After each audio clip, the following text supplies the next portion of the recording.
Welcome to another Blockchain Bite.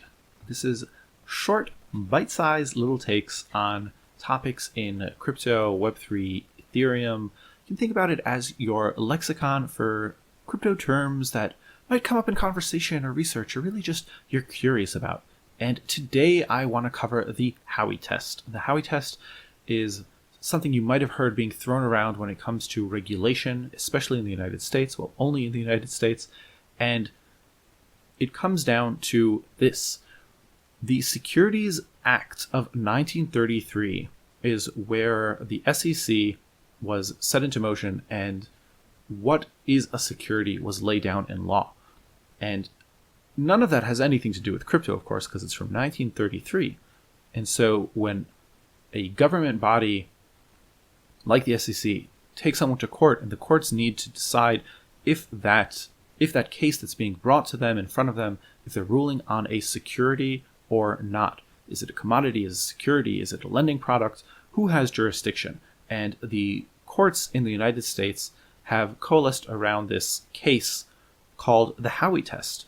And the Howey Test is actually from 1946, and it refers to a case that the SEC brought against a one W.J. Howey, and it reached the Supreme Court in 1946.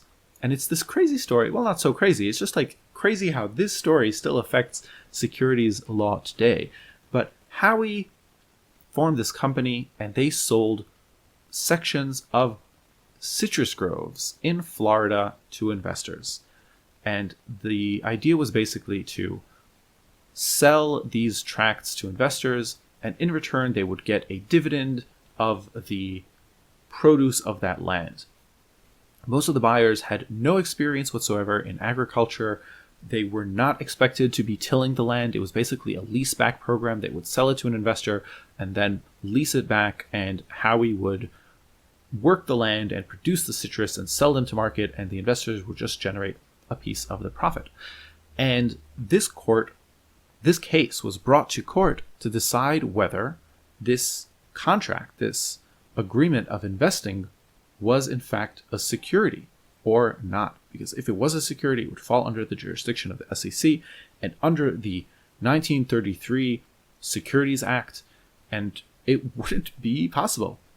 And that's the origin for the Howey Test.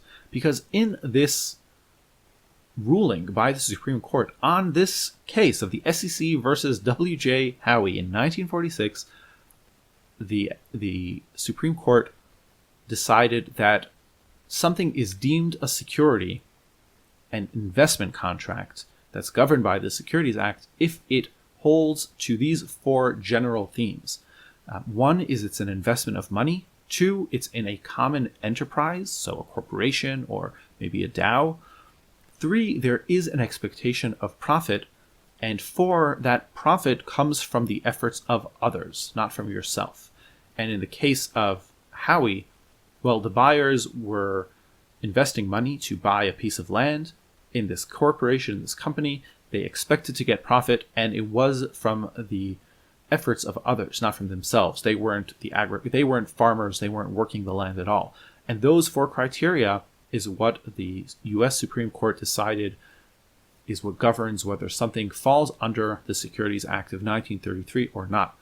Taking this all the way flash forward from 1946 to 2022, quite a bunch of years where we're still going off of this Securities Act. And this is the Howey Test. This is today when a DAO or a project, you might hear this on different podcasts, and they're discussing whether staking contracts falls under the Howey Test, or if Uniswap will succeed if it's brought to court, whether they'll succeed in passing the Howey Test. This is what they mean. They mean judging a case, an investment contract, based on these four criteria. If it's an investment of money in a common enterprise with the expectation of profits that are derived from the efforts of others.